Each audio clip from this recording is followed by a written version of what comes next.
Magsaya ang mga anak ng Diyos sa bahay ni Yahweh El Shaddai. Amen. Lahat ay magsabi na praise the Lord. Praise the Lord. Sabihin natin lahat, salamat El Shaddai. Salamat, El Shaddai! Ayan, napakasarap sumamba. Punong-puno ng kagalakan at kasiyahan ang bahay ng ating Panginoon. Amen. No, kita Hallelujah. natin kanina, Sister Jocelyn, no? Nilalive yung kung nasaan Oo na nga. sila. Ayan, salamat po sa mga naglalive. Pakita nyo pa. Malamang lampas na sila ng Buendia. Buendia. Ayan. Okay, so... Yan, tuloy-tuloy tayo po. na tayo, Brother Ay, Beethoven. opo, dadako po tayo sa pangalawang... Batch ng pagpapatotoo. Opo, yan po, no? Yan. Mula naman po sa San Pablo City, Ang Laguna. ating kapatid, Sister Pining Aquino. Yan. Hallelujah. Magandang hapon. Salamat po, Sister Jocelyn and Brother Beethoven. At magandang hapon po sa ating lahat, mga kapatid. Gayon din po sa pamilyang ni Brother Mike Bilarde family at lalo tigit kay Yahweh El Shaddai. Ako po ay tunay na nagagalak sa oras na ito. Sa totoo lang po, hindi po ito ang unang pagtungtong ko sa entabladong ito. Pero niloob po talaga napakabuti ng Diyos. Niloob po na ipatotoo ko po at maipagsigawan ang kanyang mga kabutihan pa na patuloy niyang ginagawa sa akin. Ang walk of faith pong ito, napakalaking nagawa sa aking buhay. Talaga pong kami po ay 1992 nang mag-umpisa at 2002 nang mag-announce po na tayo ay may walk of faith. Nang makinig ko po yun, palibasay sa 10 years pong nakaraan, kami po talagang wala po kaming tigil sa pagdalo dito, Martes at Sabado, ng mag-asawa at ang aking isang anak na babae. Kaya sabi ko, ano kaya yon nung ipinapaliwanag? Sa sobra naming excited, nung pong gawin ang walk of faith, maaga pa po, nasa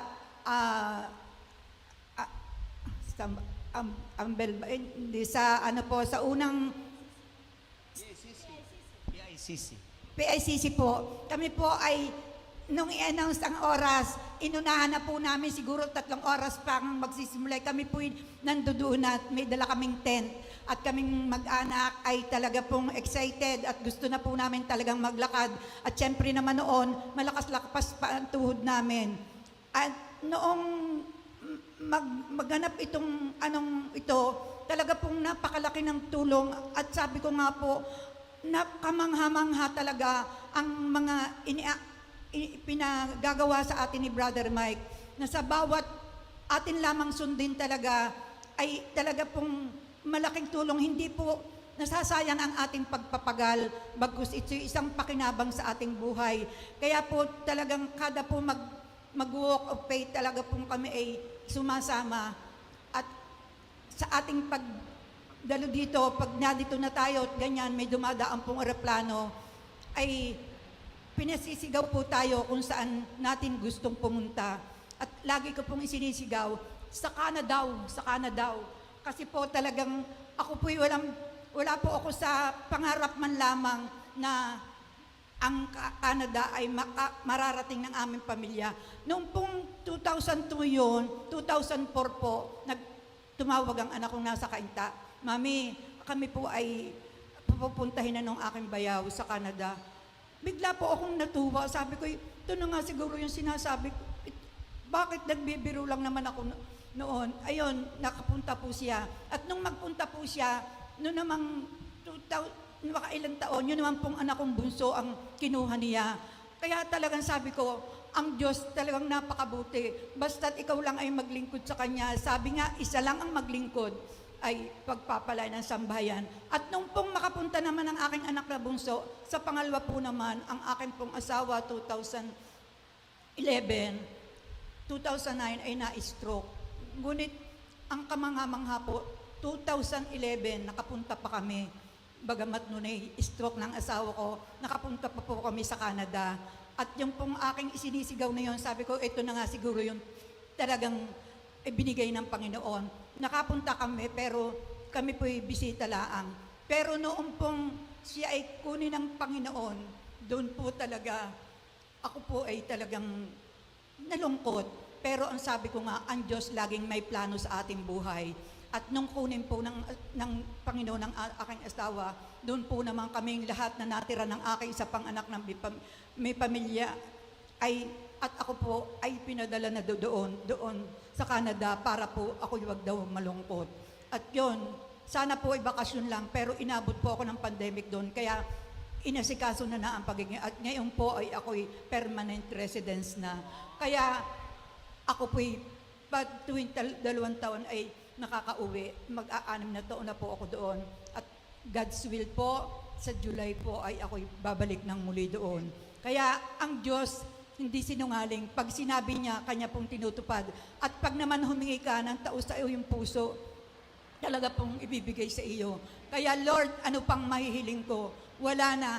Lahat na ibinigay mo, kaya naman ang papurit, parangal, paglululahat at lubos sa pasasalamat ay binabalik ko sa iyo. To God be the glory. Amen. Praise the Lord. Sino gustong makapunta ng Canada? Oh, sabihin niyo muna, sa Canada. Sa Canada. Glory to God. Okay, mula naman po sa Calamba City, Laguna. Ang ating kapatid, Sister Lolita Gecolea. Mapagpalang gabi po sa inyong lahat, higit sa lahat kay Yahweh El Shaddai. Ang isi-share ko po yung karanasan ko nung ako'y nag-walk of faith. Kasi medyo nag-aalangan ako kasi malayo. At saka first time ko pong mag-walk of faith. Sabi ko, Lord, samahan niyo po ako at gabayan niyo po ako. Ngayon, thank you Lord, at pagdating ko dito, lalong lumakas ako, at saka parang walang nangyari. Ang lakas-lakas ko talaga. Pero pangalawang patutuo ko, yung nangyari sa akin noong nakakaraang buwan. Kasi po, biglang nanghihina ako bago sumakit halos lahat ang parte ng katawan ko. Hindi ko alam kung anong gagawin ko. Ngayon, Martes noon, may gawain po sa radyo. Ako'y umiiyak na nanalangin ako kasi sinikmura po ako, nagsusuka po ako. Sabi ko, Lord, pagalingin niyo po ako, magpapatotoo ako. Bago tinawagan ko ang ate ko, sabi ko, ate, pag-pray over mo naman ako kasi nanghihina ako. Sabi niya, pag kumain ka, kasi pag hindi ka kumain, lalo ka manghihina. Sabi niya, pag may makakain ka dyan, kumain ka. Yung kumain ako, thank you Lord at hindi na ako nagsuka. Bago nung pagdating ng gabi, tulog na sila lahat. Ako na lang ang gising na nalangin ako bago yung mga panyo ng El Shaddai itinali ko sa parating masasakit sa katawan ko. Thank you Lord at gumaling ako. Pangatlong patotoo ko yung nangyari sa mata ko. Ngayon, bali 1 week kong tiniis po yun. Masakit na masakit talaga siya. Hindi ko maigalaw yung mata ko. Parang may buhangin sa loob ng mata. Ngayon, nung hindi ko na matiis, nagpunta ako ng doktor, pinatignan ko. Ang nakita doon, may sugat po sa loob ng mata ko. Kaya pala ganun, dahil nahihirapan akong imulat yung mata ko. Parang ang gusto ko yung laging nakapikit bago hindi na ako makapanood ng TV, hindi na ako makabasa ng letra sa cellphone bago pag nahanginan po siya naiirita kasi pulang-pula po, mahapdi siya talaga. Ngayon, nung nagpunta ako sa doktor, niresitahan agad ako ng 3 pampatak sa mata. Sabi niya, 1 week nating obserbahan, bumalik ka dito next week. Pero nung unang week na yon, nakaramdam na ako ng may pagbabago na siya. Nung pangalawang balik ko, sabi niya, ay mayroon pang kaunti. Binawasan yung iniresita niyang gamot. Pinalitan niya ng ointment. Sabi niya, bali 2 weeks nating obserbahan kasi may pinagbago naman. Nung pangatlong balik ko, habang may pasyente pa sa loob, dasal na ako ng dasal, habang iniintay ko yung pagpasok ko. Praise God talaga, gumaling po yung mata ko. Wala nang sugat. Sabi ng doktora, huwag ka nang babalik at magaling na ang mata mo. Thank you, Lord. Thank you, Jesus. Ibinabalik ko po ang papuri at pasasalamat. To God be the glory. Amen. Amen. Praise the Lord. Hallelujah. Glory to Napakagandang God. patotoo, Sister Jocelyn. Ano? Okay. Yan. Mula naman sa Novaliches, Quezon City. Sister Socorro Miguel. Kapagpalang gabi po, Yahweh El Shaddai. Kapagpalang gabi po, Brother Mike, Sister Belen, and family. Magpalang gabi po sa mga brother and sister ko. ang karanasan ko po sa Walk of Faith, dito po niya ako pinagaling at binigyan ng kalakasan ng katawan. Kaya napakabuti po ng nag-walk of faith. Kaya lang po, ako po'y natigil mula po nung iniwan na po ako ng aking brother husband dahil wala na po akong kasabay. Yun lang, ang pangalawa ko pong ipapagpatuto ay share at magpapasalamat sa kabutihan po ni Yahweh El Shaddai na binigyan niya po ng pagpapalang aking anak na kasalukuyang nasa po sila ng gera. Talaga po namang napakabuti ng Panginoon dahil po humipo po siya ng mga tao na tutulong sa aking anak. Kaawa-awa po ang labas ng aking anak kasi po hindi po siya nakasweldo at saka po nawalan po siya ng trabaho. Dahil pinaalis na po siya ng may-ari po ng kanilang tinitiran.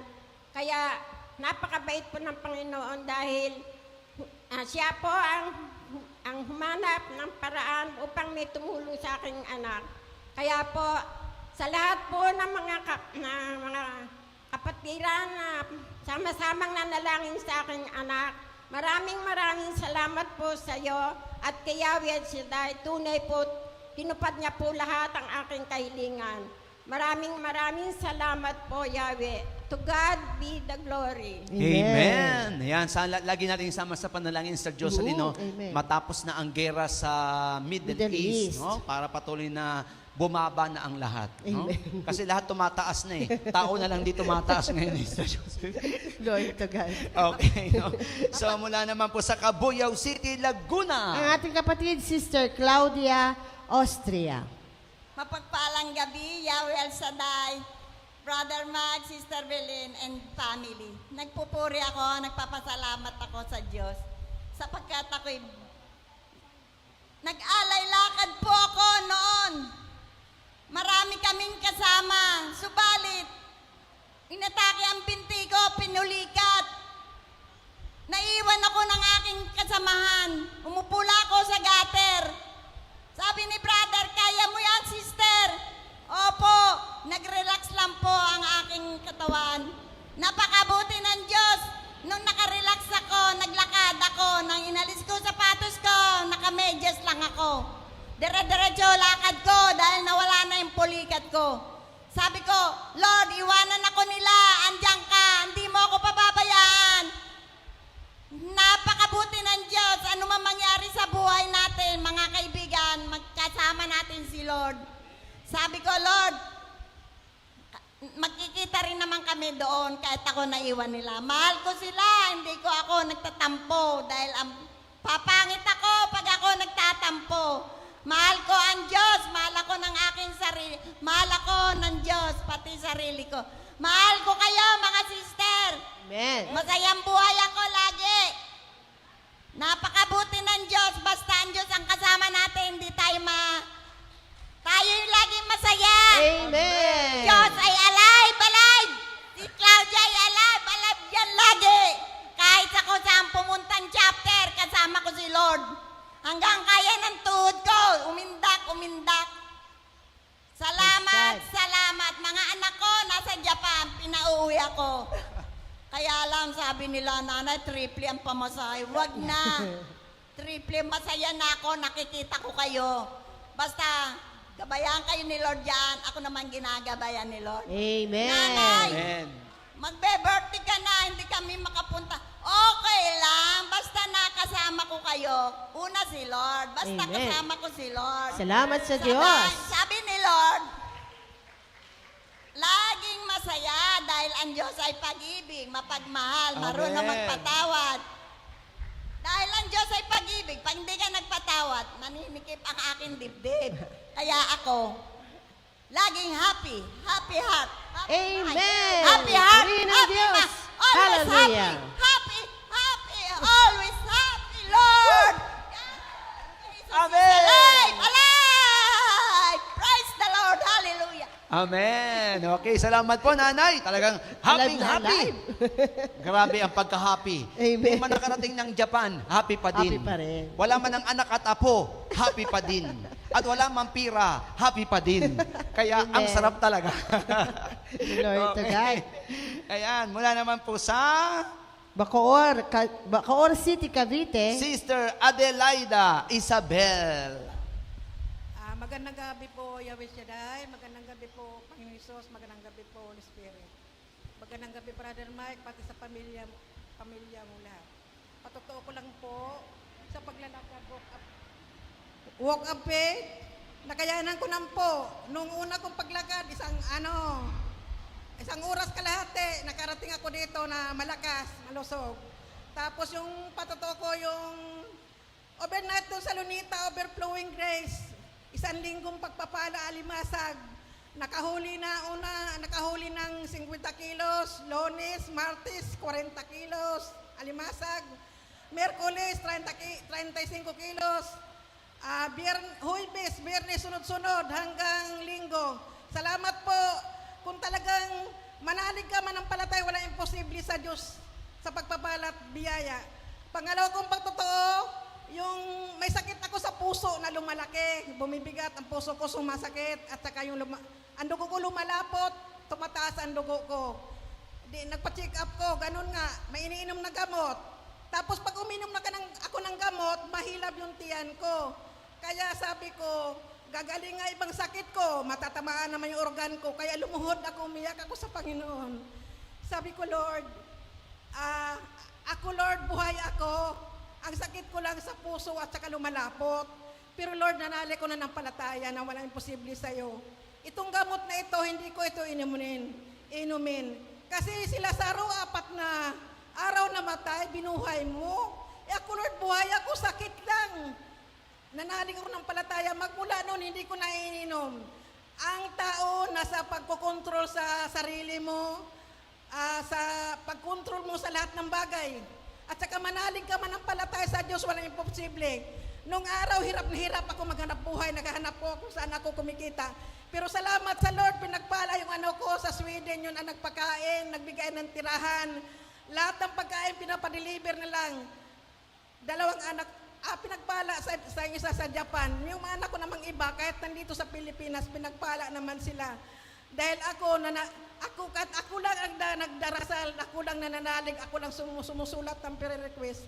Inihiling ko na maghimala ng Diyos na akayin din sila. Pero nagsisimba sila doon sa simbahan lang, hindi sa El Shaddai kasi malayo kasi sa Naik. Salamat po Yahweh Shaddai, salamat po Panginoon Hesus. To God be the glory. Amen. Amen. Diyos, hallelujah.